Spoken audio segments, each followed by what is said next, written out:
welcome pong muli sa bawat isa at palakpak nga po muli kay Lord. So sabi nga ni Kuya Jess kanina, we have just finished our series with regards to our salvation. 11 questions with regards that will check if our faith is genuine. Tama po ba? So anong book po siya? Anong book po natin siya kinuha? Book of 1 John. So, nung inumpisa natin yung series na yun hanggang sa matapos natin, meron po ba sa atin ang binasa na yung buong 1 John? Wala po, no? So, patuloy po namin kayong i-encourage na with our book series, kailangan din po tayong magbasa ng Biblia talaga by our own. So, as we give to you the message, maganda po na kayo rin po mismo ay binabasa nyo po yung Bible before or after po na maibigay po namin sa inyo yung mga mensahe with regards to the word of the Lord. So ito na po yung nagiging format na po dito sa ating Bahay Panambahan when it comes to teaching. Meron na po tayong teaching series. So before po ang ating Bahay Panambahan, ang mga preacher, they have their own based on their prayer, based on their conviction, sila po yung namimili ng topic na gusto nilang i-share. So the past few months po, we have been focusing na magkaroon tayo ng series of teachings para nang sa ganun is tuloy-tuloy po yung maging katuroan at yung kaalaman po natin. So we will now go to another books of the Bible. Sabi nga ni Kuya Rod kanina, ilang books meron ang Bible natin? 66. So 66, ilan po sa Old Testament? Yun lang. 39, tama? And 27 on the? Sure kayo doon? Hindi ba nagkabaliktad? Ha? Talang kapag ginaganon na medyo nagkukan talaga doon? Nadadoubt pa rin talaga kung tama nga ba. So yun po. So 66 books of the Bible now, pag-aaralan na naman po natin with our series, sabi nga, is another book in the Bible. So ang focus natin last month is about genuine salvation. So sa mga tao, sabi nga, bakit ba napakahalaga ng salvation na masigurado natin sa sarili natin? So sabi nga po natin, maraming nagsasabi na sila ay Kristiyano, pero sinasabi sa Bible, maraming nagsasabi rin na kilala nila si Lord, nagmensahe sila, nagsilbi sila kay Lord, di ba? We have been with you, pero in the end, sasabihin ni Lord, hindi kita kilala, lumayo ka sa akin. Di ba? Parang nag-travel ka sa isang lugar, may sinundan kang mapa, siguradong sigurado ka na ito yon, makakarating ako sa lugar na yon. Sa hinaba-haba ng biyahe mo, pagdating sa dulo, hindi pala yon yung lugar na pupuntahan mo. Parang kanina lang nung sumundo ako. May isang location, California ang nakalagay. Ang susundin ko lang po, Abdulaziz. So sabi ko nga, may GPS na naligaw pa. So kung minsan ganun po tayo na kailangan natin maging sigurado, especially sa ating mga Kristiyano, dapat sigurado tayo sa kaligtasan na sinasabing tinanggap na po natin. Tandaan po natin, sinasabi sa Bible, hindi lahat ng tumatawag sa akin ng Lord, Lord, ay kilala niya, ay makakapasok sa kalangitan. So paano natin masisigurado yon? The book of 1 John lay us down, sabi nga itong 11 questions to check ourselves. Di ba? May 11 questions doon na parang checklist natin, di ba? So it's a self-reflection for us to review kung nasaan na ba, kung ano ba yung estado ng pagiging Kristiyano natin. So now we go to our another book. So when we believe that our salvation is real, kagaya nga po ng inawit natin kanina, kung totoo po, na nasa atin ang ating Panginoong Jesus. Masarap awitin yung kanta kanina, di ba? Kasi ang sabi niya, sino ba dito ang ayaw ng blessing? Di ba lahat tayo gustong ng blessing, gusto ng pagpapala. Pero anong sabi ng kanta? We don't want blessing, we want you. So ano po yung tinutukoy nun? We want the one who gives the blessing. Kasi kung yung nagbibigay ng blessings ang nasa atin, ibig sabihin, we can have that unlimited wealth, unlimited resources. Kung minsan kasi, di ba, sabi nga sana yun, nababasa natin sa Facebook, na yung isang unggoy, bigyan mo ng saging at pera, ang pipiliin niya is saging. Kasi yun ang pagkakakilala niya, kumbaga kung ano lang yung kailangan niya. But we have been taught, sabi nga, na maging discerning, magkaroon ng wisdom sa mga desisyon natin bilang mga Kristiyano. So, yung book po na ating pag-aaralan is the book of Ephesians. So, sino na po nakapagbasa nito ng book of Ephesians? Amen? Natapos na po natin. So, ano po yung theme ng book of Ephesians? So, sa mga hindi pa po nakapagbasa, let us follow yung theme ng book of Ephesians. So, tignan po natin ha. So, the book of Ephesians, isa po ito sa mga sinasabi nga po nila na kaparte siya ng prison epistle. Ibig sabihin, may 4 na libro na isinulat na kabilang sa prison epistle. Sino yung gumawa ng love letter dati na biblical words ang ginawa? May epistle, di ba? Sulat lang pala yun. Sulat para sa mga, ang epistle is sulat. So, tignan po natin. So, sabi dito, so the book of Ephesians, una, sino po ang author? Si Paul. So, si Apostle Paul po ang author. And then, the time and place of writing is around 61 to 63 AD sa Rome. So, sabi ko nga, during this time is nakakulong po si Apostle Paul sa Roma. So, yung 4 na prison epistle na sinasabi, ito po yung book of Ephesians, Colossians, ano ba? Philemon and Philippians. Tama ba kayo, Jess? Oh, yan. I-research na lang po natin. Andito po yun sa notes ko, pero yan. 4 prison epistles po siya. Colossians pala. Colossians yung isa. Yan. So, sino po yung recipients ng Book of Ephesians? So, parang Bible study lang po tayo. Introduction pa lang po ito ha. So, para makita lang po natin yung overview kasi ito po yung umpisa ng series natin. So, kailangan magkaroon tayo ng overview with regards to the Book of Ephesians. So, ang recipients po nito, ang sabi niya, the saints and faithful in Christ Jesus. So, tuloy po tayo. So, kung titignan po natin, asan ba yung place ng Church of Ephesus during that time. So, ngayon, itong picture na to is isa sa mga, kumbaga, historical landmark. Itong ruins na to.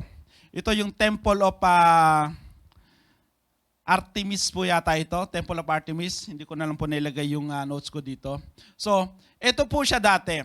Yung mapa, during that New Testament times, ito po siya. So, kung makikita natin, yung lugar na yon, yung continent na yon, they called them Asia. Asia po siya. So, dito makikita natin, nandito yung 7 churches. So, andyan yung Pergamon, Smyrna, Ephesus, Sardis, Philadelphia, Laodicea. So, andito po siya sa lugar ng Asia. So, ngayon, in our modern times, saan po ba itong Asia? Ano ba yung tinutukoy na Asia? Kasi tayo Asian, di ba? Sa atin ngayon, pag sinabing Asia, it's either taga-Philippines, South Korea, Japan, di ba?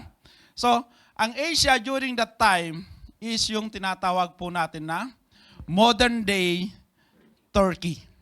So, kung makikita po natin ito po siya Asia, ayun po yung Turkey, at ito yung Church of Ephesus. So, yung Church of Ephesus during that time, ito po yung isa sa pinakamayamang lugar in Asia. Kumbaga siya yung center of trade. At dito po sa Ephesus, dito rin po nagtagal si Apostle Paul sa kanyang missionary journey. So, tumagal po siya dito ng 3 years, at during his missionary journey, 3 beses po siyang napunta dito sa Ephesus. So, siya rin po yung nag-establish ng church po dito. So, tignan pa po natin. Ano yung purpose ng Book of Ephesians? Sabi dito, the Apostle Paul addressed the great themes that pertain to Christians' possession and position in Christ as a member of body, the church. So, makikita natin na karaniwan po sa mga sinusulat na aklat ni Apostle Paul is patungkol sa mga problema na kinahaharap ng specific churches. But when it comes to the book of Ephesians, he goes to the very basic. Sabi nga, anong pinaka-basic? possessions and positions in Christ. Kung ano ba tayo sa ating Panginoong Jesus. So hindi yung kung anong problema ang kinakaharap natin, kundi kung ano ba tayo, kung ano yung position po natin.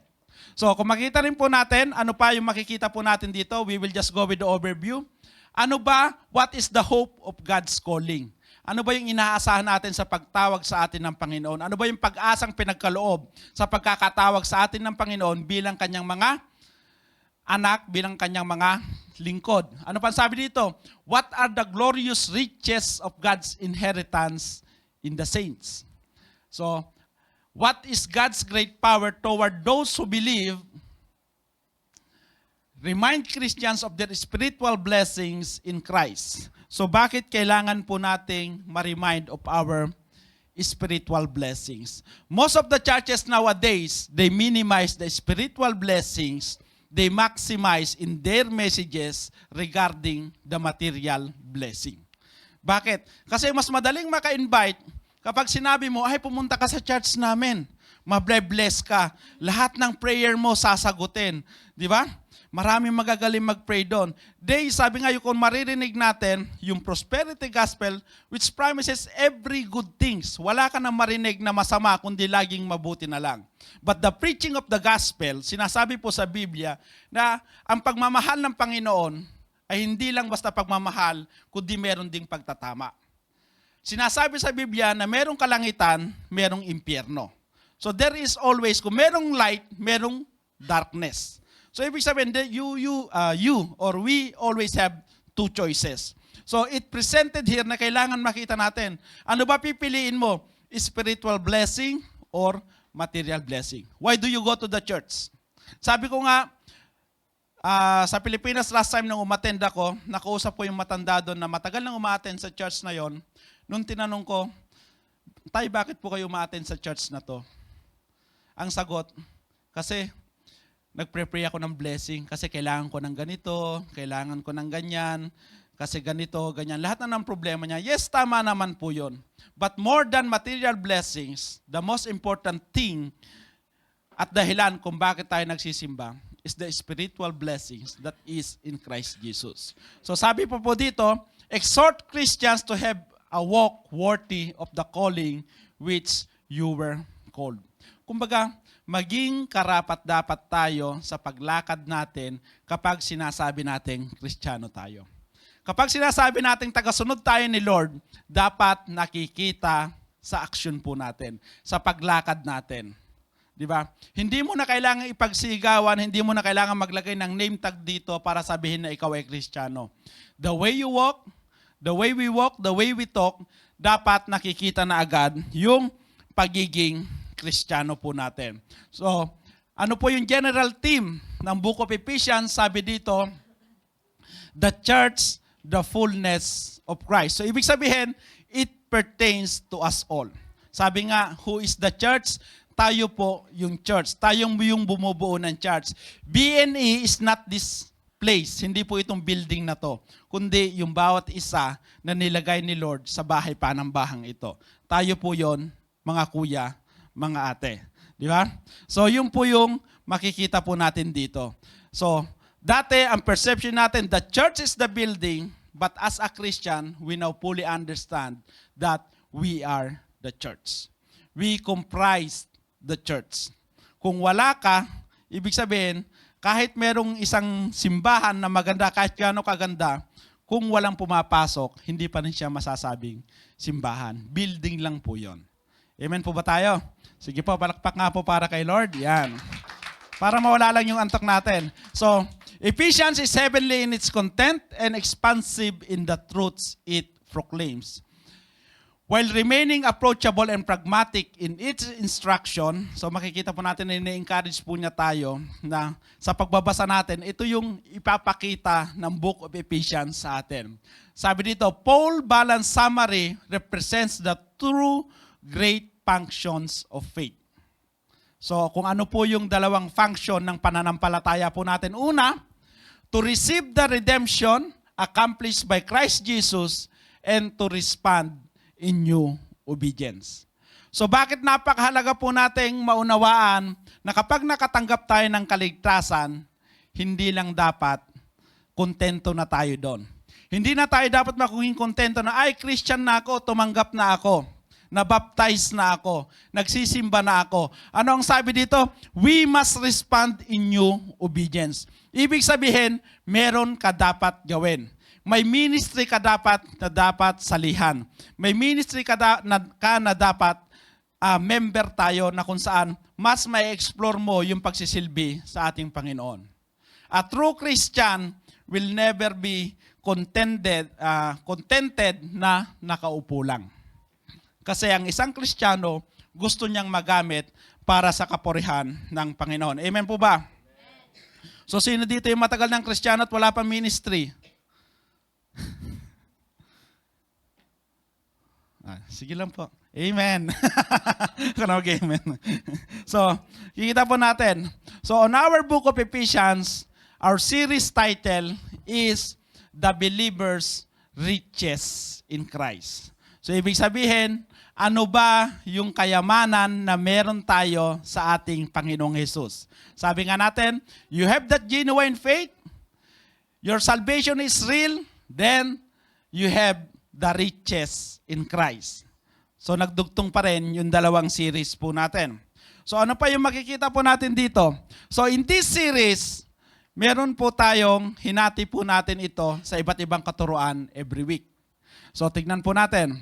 So ang series outline po natin, which is entitled The Believer's Riches in Christ. So may makikita po tayo dito na sinasabi nating doktrina at yung responsibilidad po natin. Bakit po napakahalaga ng doktrina? Kasi sa pamamagitan ng doktrina, dun po nakabase yung ating mali po yung doktrina na sinusunod natin, ibig sabihin, yung paglilingkod natin ay mali rin po. Tama ba? Kasi mali yung foundation eh. Kung mali yung pundasyon, mali rin yung magiging bunga. So ano po yung sabi dito? So, our doctrines talks about our riches in Christ. Ano ba yung pag-aari natin? Ano ba yung kayamanan natin na nasa ating Panginoong Hesus? At yung pangalawa, sinasabi nga natin dito, our duty pertains to our responsibility in Christ. Ano yung mga dapat nating gawin? Bilang mga Kristiyano, dapat meron tayong pagkilos na ginagawa. So, our first session, ito po yung magiging topic ko ngayon. Our first session is our spiritual positions in Christ. So, next week, our spiritual position in Christ. Makita po natin possession and position. Magkaiba po siya. Then, we go to the responsibilities. So, una, if you have that spiritual possession and you know your spiritual position, then, sabi nga po, we need to be walking in unity. Dapat may pagkakaisa. Dapat nakikita yung pagkakaisa sa isang bahay panambahan. Di ba? Mahirap po even sa isang pamilya kung lagi na lang nagtatalo-talo. Di ba? Mas maganda kung nandun yung pagkakaisa, nandun yung pagmamahalan. Ano pa yung isa? A call to walk in purity. Ibig sabihin, dapat tama, dapat maayos, dapat naaayon sa salita ng Diyos. Ibig sabihin, we will preach, we will teach the whole of the Bible.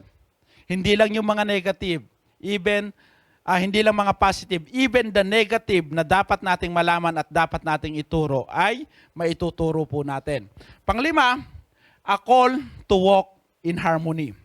Ibig sabihin, pwede tayong maging united, pero wala namang harmony, di ba?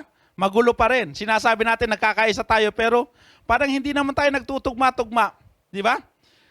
Kumbaga yung direction is sala-salabat na sabi nga po natin. At yung pang-anim po is a call to walk in victory. So ibig sabihin, yung series natin through the book of Ephesians will cover 6 weeks. Ibig sabihin, hanggang May po tayo. So 6 weeks. So we will wait for hanggang sa matapos po yung series na to. So sige po, I will just read in Tagalog, although binasa na po ni Kuya Lino kanina, yung ating Bible reading. But I just want to read po before we proceed with our teaching. Sa Tagalog yung ating teksto ngayong araw. So, sige po, tumayo nga po tayo.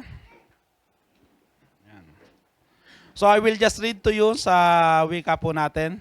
Ephesians chapter 1, verses 1 to 14. So, sabi dito, mula kay Pablo na naging apostol ni Kristo Jesus, ayon sa kalooban ng Diyos, sa mga kapatid na nasa Efeso at tapat na namumuhay kay Kristo. Sumainyo nawa ang pagpapala at kapayapaan mula sa Diyos na ating Ama at sa Panginoong Hesukristo. Magpasalamat tayo sa Diyos at Ama ng ating Panginoong Hesukristo, pinagkalooban niya tayo ng lahat ng pagpapalang espiritual dahil sa ating pakikipag-isa kay Kristo. At sa ating ang pakikipag-isang ito, hinirang na niya tayo bago pa nilikha ang sanlibutan, upang maging banal at walang kapintasan sa harapan niya. Dahil sa pag-ibig ng Diyos, tayo'y kanyang itinalaga upang maging anak niya sa pamamagitan ni Hesukristo. Iyan ang kanyang layunin at kalooban. Purihin natin siya dahil sa kanyang kahangahangang pagkalinga sa atin sa pamamagitan ng kanyang minamahal na anak. Tinubos tayo ni Kristo sa pamamagitan ng kanyang kamatayan at sa gayoy pinatawad na ang ating mga kasalanan. Gayon kadakila ang pag-ibig na ipinadama sa atin. Binigyan niya tayo ng karunungan at kabatiran upang lubos nating maunawaan ang kanyang lihim na panukala na isa sa katuparan sa pamamagitan ni Kristo. Pagdating ng takdang panahon, ang panukalang ito ay pag-isahin kay Kristo ang lahat ng nasa langit at nasa lupa. At dahil kay Kristo, kami naging bayan ng Diyos na nagsasagawa ng lahat ng bagay ayon sa kanyang panukala at kalooban. Nangyari ito nang kami hirangin ninyo noon pang una. Kaming mga unang umasa kay Kristo sa lalong ikakadakila niya. Kayo may naging bayan ng Diyos nang kayo'y manalig sa Kanya, matapos ninyong marinig ang salita ng katotohanan, ang mabuting balita na nagdudulot ng kaligtasan, kaya't ipinagkaloob sa inyo ng Espiritu Santong ipinangako ng Diyos bilang tatak ng pagkahirang sa inyo. Ang Espiritu, ang katibayan ng mga pangako ng Diyos sa ating mga hinirang. Hanggang kamtan natin ang lubos na kaligtasan, purihin natin ang kanyang kadakilaan. Samahan niyo po muna sa isang maiksing panalangin before we proceed with our sermon proper. Lord, muli po nandito po kami, humihiling ng iyong paggabay at patnubay. Once again, Lord God, sa akin nagagamitin mo bilang maghahayag ng iyong mensahe ngayong araw, Lord God. With regards to the book of Ephesians, Lord God, once again, I pray for the wisdom, I pray for your anointing. Lord, I pray also, Lord God, na patuloy na gabayan mo ang bawat isa, Lord God. Sama-sama kaming matututo, sama-sama kaming makikinig, sama-sama kami, Lord God, nananamnamin ang bawat salita mo, Lord God, na siyang magiging katuruan namin ngayong araw. Kay Lord, ikaw po ang pumagitna sa amin, even sa mga kasama namin sa Zoom, sa mga kapatid namin na nasa Zoom. All the signals, Lord God, maging maayos. At even dito, Lord God, tanggalin mo po, Lord God, sa puso at isipan ng bawat isa ang anumang maging hadlang upang di namin maunawaan o hindi namin, Lord God, mapukusan, Lord God, ang mensahe na ito. Lord, hindi lamang ngayon, kundi hanggang sa pagtatapos ng series with regard to the book of Ephesians, Lord God, that each and every one of us will truly understand our riches which is in you, our Lord Jesus Christ. Once again, Lord, all the praises, glory, honor belongs to you. Amen and amen. So, sige po. Tuloy po tayo. Yan. So, makikita po natin sa Ephesians 1:2, verses 1 and 2, pinapakita po dito na in-introduce, sabi nga, yung author nito, which is Apostle Paul. So, sino ba si Apostle Paul? Kilala na po natin ito, di ba? Siya yung isa sa pinakasikat na apostle that is being mentioned in the Bible. Siya rin yung may pinakamaraming naisulat na libro in the Bible. Siya rin ay dating persecutor, pero siya yung binago ng Panginoon. Sabi nga, dati siya ay tinatawag na Saul of Tarsus. Di ba? He is arrested and converted by Jesus Christ. Bakit po natin sinabing arrested? Di ba? Papunta siya para i-persecute yung mga Kristiyano in the road to Damascus. Di ba? Tapos anong ginawa ni Lord sa kanya? Di ba? Binulag siya. Di ba? At sabi nga, yung isang follower din ng ating Panginoon, yung ginamit ni Lord para tanggalin yung kaliskis sa kanyang mata, di po ba? Para siya ay makakitang muli. So, ibig sabihin, si Lord mismo ang nagturo at nagbago kay Apostle Paul. So, siya ang tinatawag na Apostle to the Gentiles. Bakit? Kasi yung unang 12 disciples, ang focus po nila is to the Jews. Di ba? Sa mga Hudyo, sa mga kalahi po nila. Kaya nga po, kung mababasa natin yung Bible, it always mentions about Jews and Gentiles. Di ba? So, si Apostle Paul is called Apostle to the Gentiles. So, sabi dito, the saints. Pag sinabi nating saints, ano ba yung unang pumapasok sa isipan natin pag sinasabi natin na saints? Mga santo. Di ba? Believers. So, sabi dito, saints in the New Testament simply means one who has been set apart. So, tayo, we are called saints. Naniniwala ba tayo na ang mga tunay na Kristiyano tinatawag na mga saints? Pero hindi po ito yung santo na pagkakaunawa natin, ha? Kasi yung mga santo na pagkakaunawa natin, ibig sabihin, pag santo ka, dapat may rebulto ka. Di ba? Kapag santo ka, dapat matagal ka nang namatay bago ka maging santo. Pag santo ka, dapat yung sa Vatican, dapat pag-aralan nila kung ano yung mga nagawa mo, na i-share mo, naging epekto mo. Di ba? Sino yung last saint na ginawa ng Vatican? Yung saint of, tawag doon? Yung, kasi siya yung parang modern, bata pa yun di ba? Na ang naging kanya, ginamit niya yung technology to share the gospel. Tama? Nabasa niyo po yun? Hindi si San Lorenzo. Hindi po yun. Hindi yun. Hindi kayo nagbabasa. Kayo magbasa-basa kayo. So, i-research nyo po yun, yung pinakahuling saints na ginawa.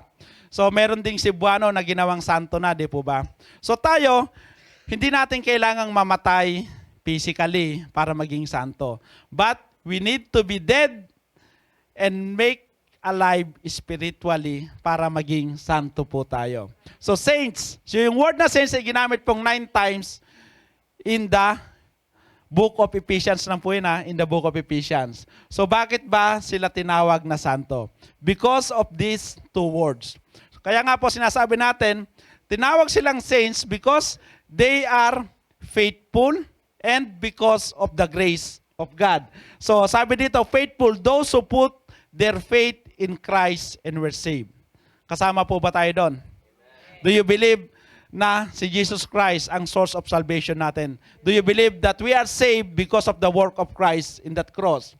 So grace naman, kindness of God towards undeserving people. Di ba sabi nga, di ba nasa Ephesians din po ito, sa Ephesians chapter 2, 8-9. Sabi niya doon, for by grace you have been saved through faith. True faith. Di ba? So, sabi niya din dito, in Christ Jesus, kaya kung makikita po natin, in these words, makikita natin, it breaks down kung paano tayo tinawag na mga saints. So, sabi dito, it's used 27 times in book of Ephesians.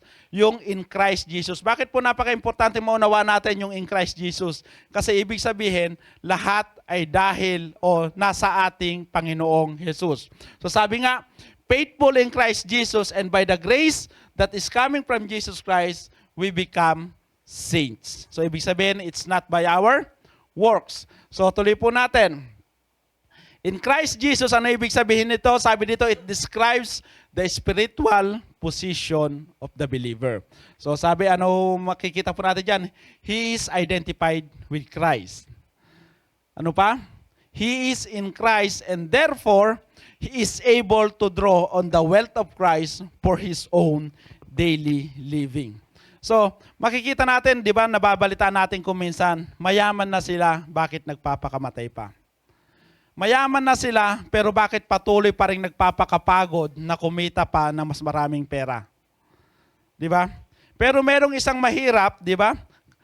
Tag doon, isang kahig, isang tuka, pero nandun yung tunay na saya sa mukha nila. It is because those people who find Christ, naiiba na po yung kanilang perspective sa buhay.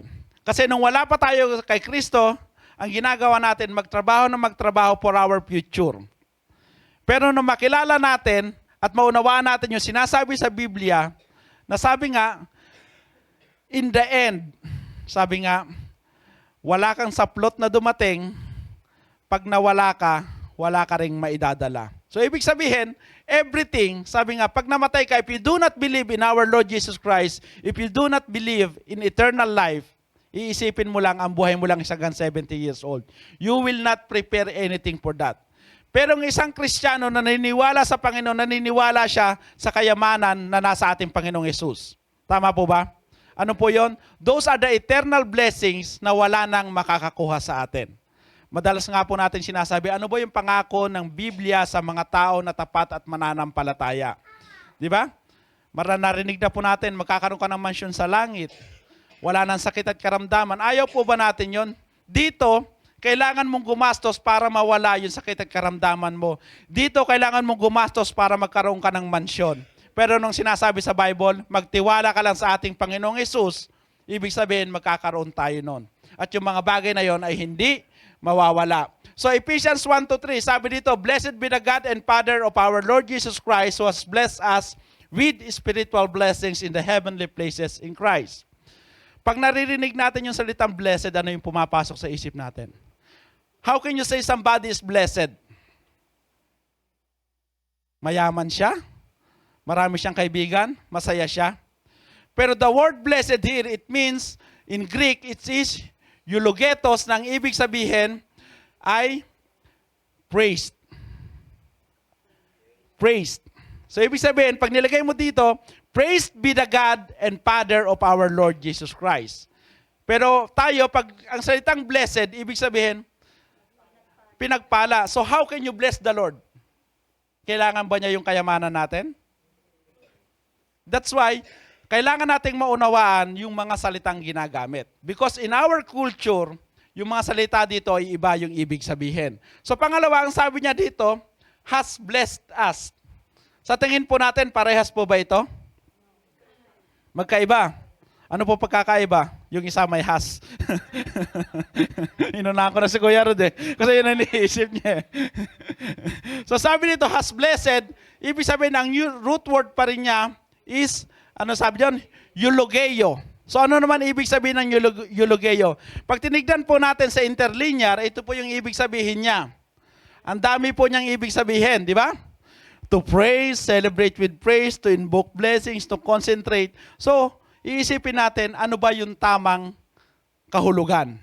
So makikita natin dito, pag sinabi, to speak well of, to bless, or to thank or invoke a benediction upon or to prosper. So, has blessed, ibig sabihin, it is of God. So, the meaning dito is to cause to prosper, to make us happy. Ibig sabihin, galing ito sa Diyos para sa atin. Una, ito ay para sa Diyos. Ito naman, galing sa Diyos para sa atin. Kaya sinabi, has blessed us. Kuha po natin. Yan, tuloy po tayo. Sama po ako sa picture ko, Rod. Yan.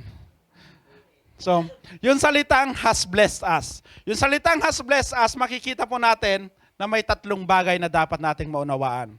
The source, kung saan ito nanggagaling. The scope, ano ba yung sakop nito? At yung pangatlo, ano ba yung pwedeng ibilang dito? So una, yung sinabi niyang has blessed us, the source is God the Father. The scope is spiritual blessing. So makita po natin na iba na agad.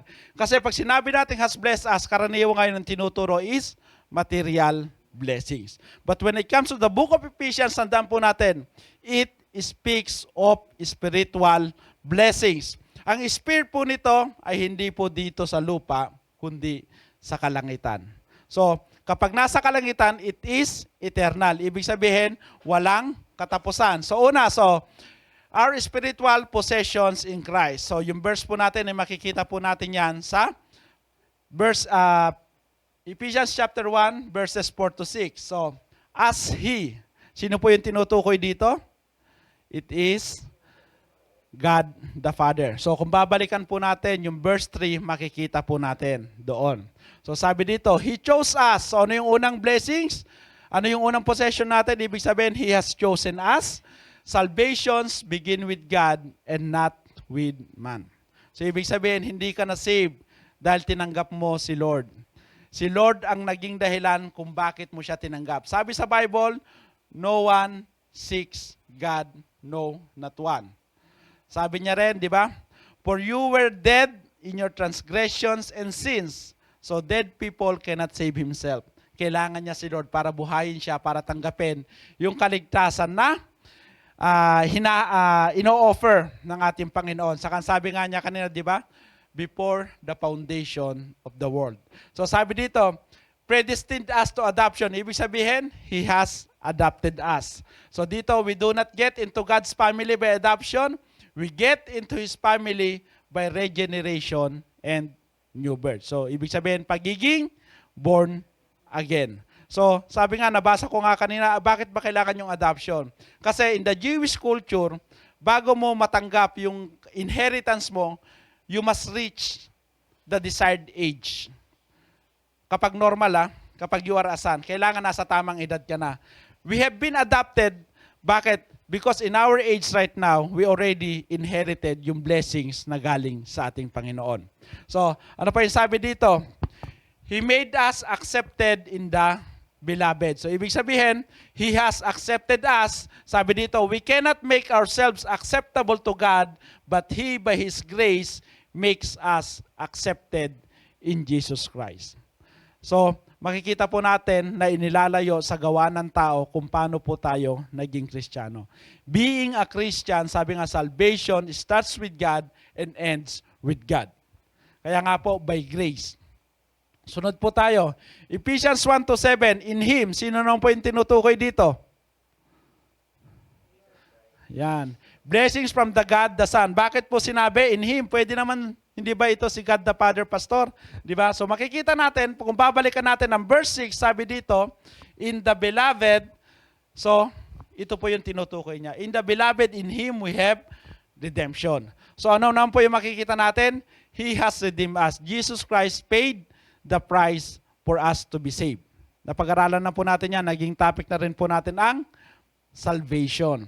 So, pangalawa, forgiveness. Kaya nga po sinasabi dito, Christ died to carry away our sins so they might never be seen again. So ito po, kung mababasa din po natin sa Bible, in the Old Testament, pag magsasacrifice sila ay may dalawang tupa. Yung isa, kakatayin, yung isa, ipapahid yung dugo at pakakawalan sa wilderness na siyang magdadala ng kasalanan po nila. Mababasa po natin yon. So, Jesus Christ is both that one. Because Jesus Christ is the one who have been crucified on the cross in behalf of our sins, and He is also the one who take away the sins of the world. So, ano pa po? Ayan. He has revealed God's will to us.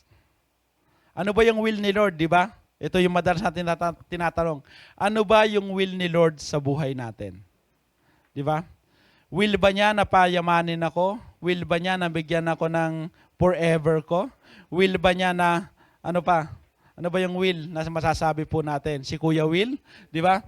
He has revealed God's will to us. Ibig sabihin dito, sin is tearing everything apart, but in Christ, God will gather everything together in the culmination of the ages. Ibig sabihin, the will of the Lord for us, as Christians, as believer of Christ, as being born again, is darating yung time na sama-sama tayong dadalhin dun sa kalangitan na magpupuri sa Kanya.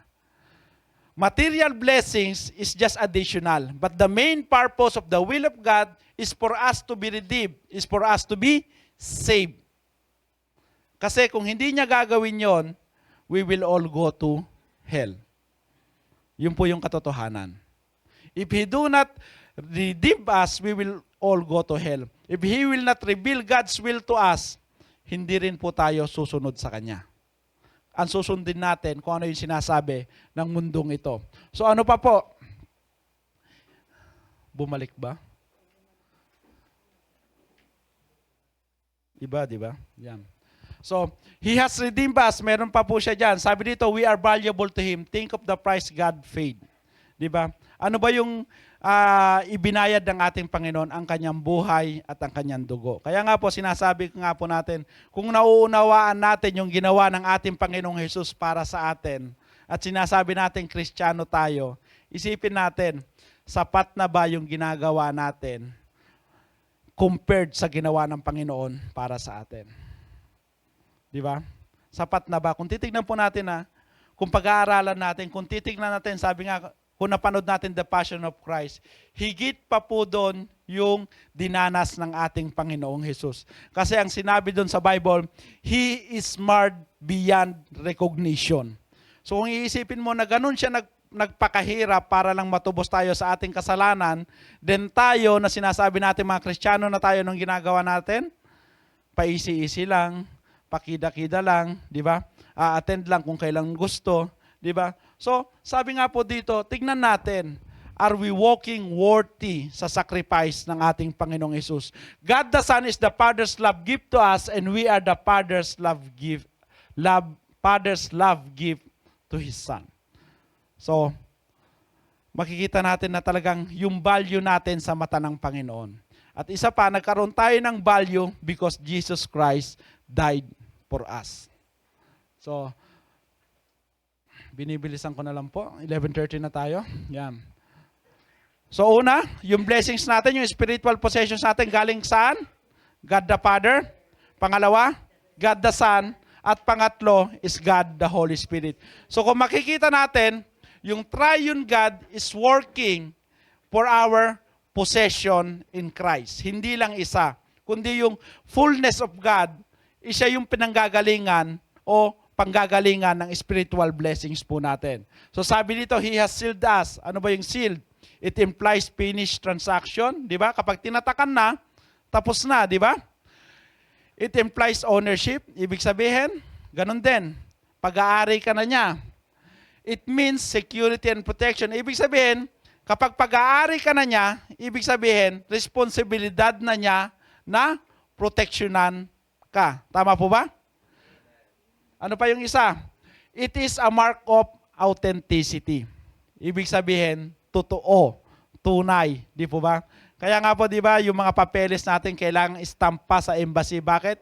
Ito ay patunay. Ito ay totoo. So, the Holy Spirit, sabi nga, yung patunay na tayo ay Kristiyano na. Kaya nga po sabi natin, hindi sapat lang na na-touch ka, na-convict ka, napaiyak ka, kundi yung authentic reality ng transformation ng salvation is dapat yung Holy Spirit ay nananahan na sa atin. Hindi lang tuwing natatouch ka sa kanta, saka ka lang napapaiyak. Di ba? Hindi lang kapag gusto mo yung pastor, doon ka lang magpo-focus at makikinig. The Holy Spirit will give you that, sabi nga, will give you that desire to listen to the Word of God. Not because who is preaching, but because it is the Word of God. Tama po ba? So, dapat natin maunawaan yung bilang mga Kristiyano kung minsan na kahit sino man po yung tumayo dito, kahit malamyaman siya, kahit hindi man siya ganun ka-joke magsalita o kaganda magsalita, we believe that what he is preaching is the Word of God, kaya kailangan nating pakinggan bilang mga Kristiyano. So ano pa? He has given us an earnest. So mababasa po natin to. Ano ba yung earnest? Ito po yung guarantee. Yung garantiya. Sabi dito, yung earnest ay tinatawag din siya na engagement ring. Di ba? So, ibig sabihin, kapag binigyan ka na ng engagement ring, ang inaantay mo na lang is yung date ng kasal. Di ba? So, that is in the old times. In the Greek culture po pala. In the Greek culture, yan po siya. Ibig sabihin, kapag na-engage ka, it's same as you are already been married. Di ba? So sa culture natin ngayon, di ba? Hindi pa rin yon. But in the biblical times, ito po yon. So ano pa? Yan po pala. So yung earnest, the down payment to guarantee the final purchase of some commodity or piece of property. Example lang po yan ha. So the Holy Spirit is God's first installment to guarantee to His children that He will finish His work and eventually bring them to glory. Kaya nga po napaka-importante na makita natin yung pagkilos ng banal na Espiritu sa buhay ng mga Kristiyano. Paano po makikita yon? Yung pagkilos ng banal na Espiritu, babalik po tayo dun sa 11 questions. Tandaan po natin. Para makita yung pagkilos ng banal na Espiritu sa buhay ng isang Kristiyano, balikan natin yung 11 questions na tinakil natin last month. So ano pa po yung sabi dito? Genuine redemption is experienced in 3 stages. May 3 stages po. Una, we have redeemed through faith in Jesus Christ. We are being redeemed as the Spirit works in our lives to make us more like Christ. And we shall be redeemed when Christ returns and we become like Him. So, andito tayo sa second stage na to. Ibig sabihin, sabi nga, yung sanctification natin, this is the sanctification process. So, sino na po yung nakapanood nung podcast ni Kuya Ivan? Di ba? Ano yung sabi niya? Hindi naman instant yung pagbabago na mangyayari sa atin bilang Kristiyano. Pero stage by stage, makikita sa buhay yung pagbabago. Yung mga dating bisyo, nawawala na, di ba? Yung dating pamumuhay sa kasalanan, wala na. Pero hindi siya in an instant. It becomes a battle because the Holy Spirit is fighting for you para maging in line. Sabi nga, maging worthy tayo, maging katulad tayo ng ating Panginoong Yesus. And then ito na po, we shall be redeemed. Ibig sabihin, ito na po yung final stage. This is during the rapture, after tribulation, where we will receive a glorified body. Di ba? Kita po natin yan sa Book of Corinthians and Revelations kasi hindi tayo pwedeng nasa presensya ng Panginoon with this physical body. Bakit? Kasi ang sabi nga ni Moses, sabi ng ating Panginoon, with our physical body, kapag nakita natin ang ating Panginoon, mamamatay tayo. That's why we need a glorified body. And this is the third stage of redemption. Kaya nga po dapat nating maunawaan, sabi sa Bible, no one has seen God, no, not one. Di ba sabi niya?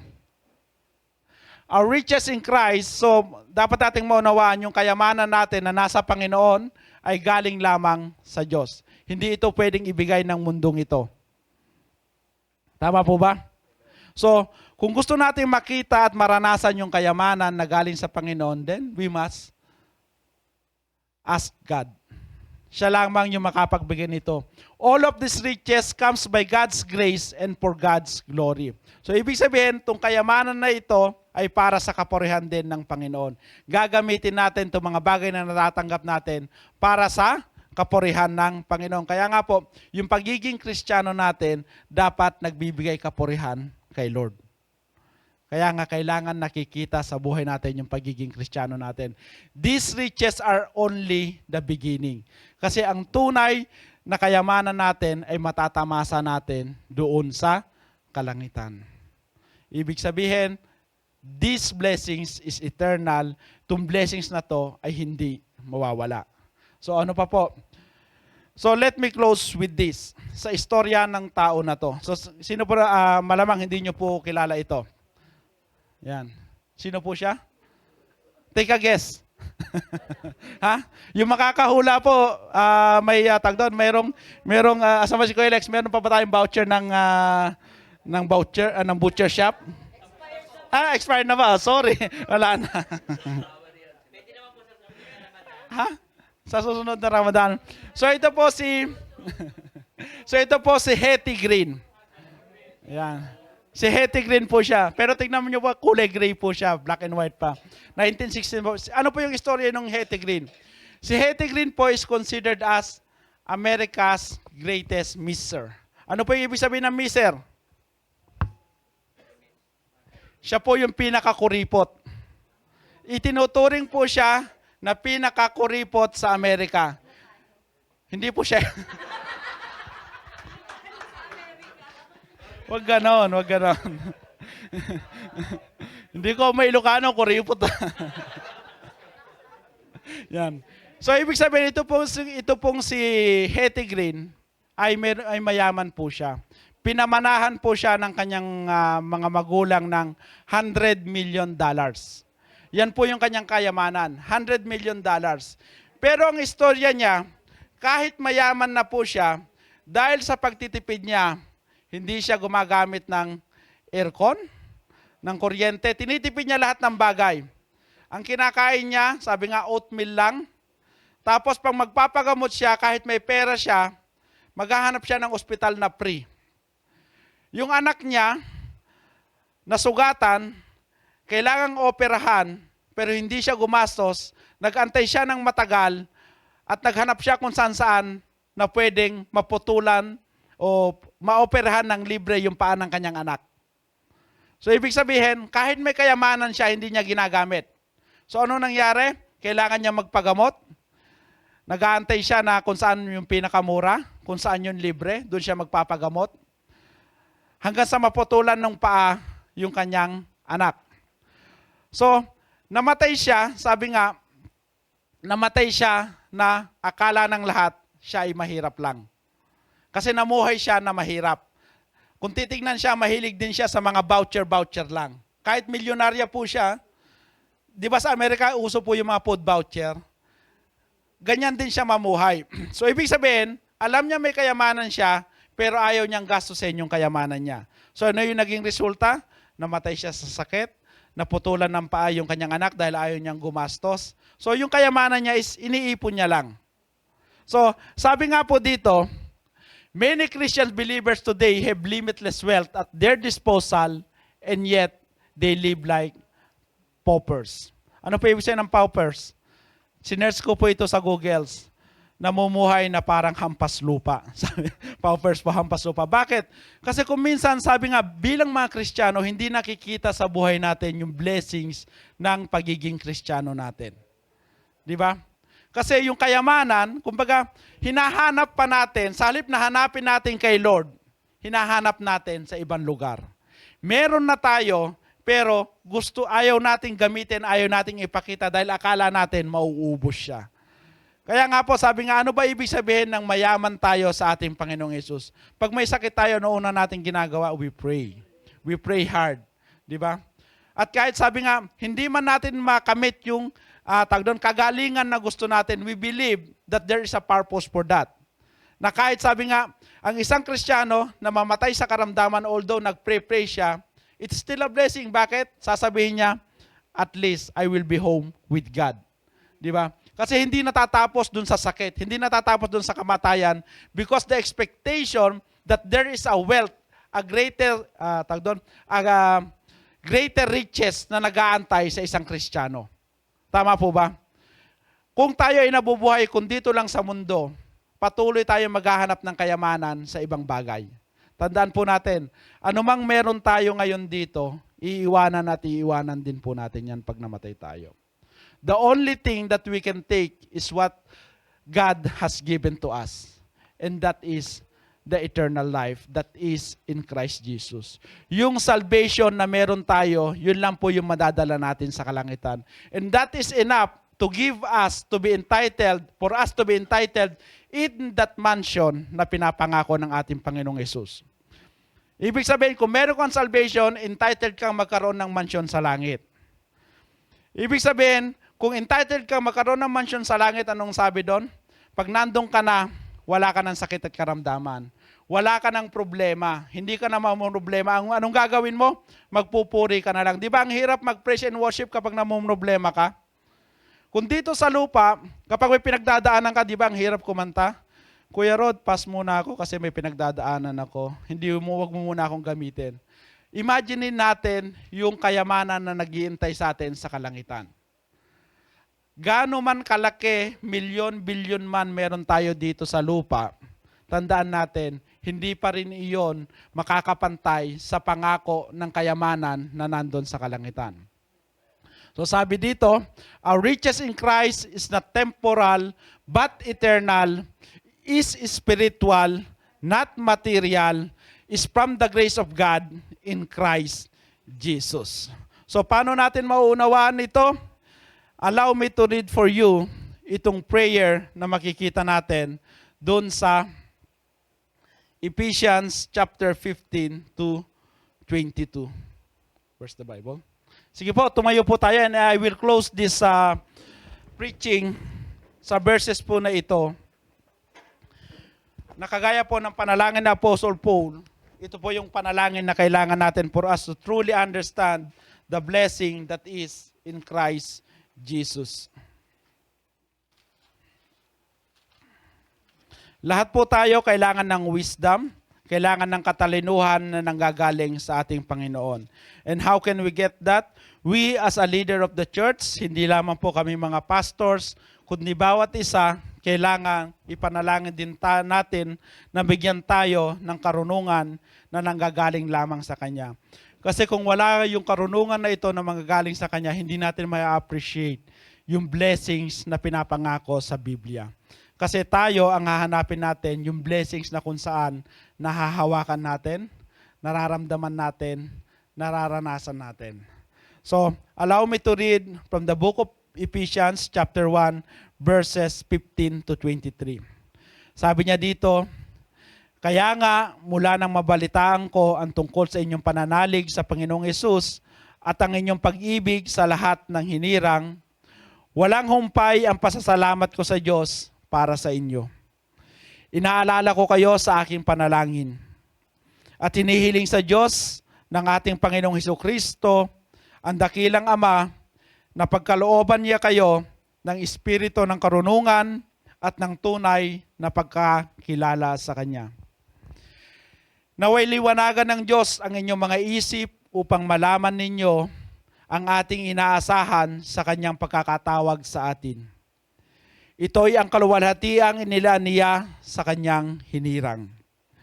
At ang walang hanggang kapangyarihan niya sa atin na mga nananalig sa Kanya. Ang kapangyarihang ding iyon ang muling bumuhay kay Kristo at nagduklok sa Kanya sa kalangitan sa kanan ng Diyos. Kaya't nasa ilalim ng kapangyarihan ni Kristo ang lahat ng paghahari, kapamahalaan, kapangyarihan, at pamunuan. Higit ang Kanyang pangalan kaysa lahat ng pangalan, hindi lamang sa panahong ito, kundi sa darating. Pinapailalim ng Diyos sa kapangyarihan ni Kristo ang lahat ng bagay at siya ang ginawang ulo ng iglesia. Ito ang katawan ni Kristo, ang kapuspusan niya na pumuspos sa lahat-lahat.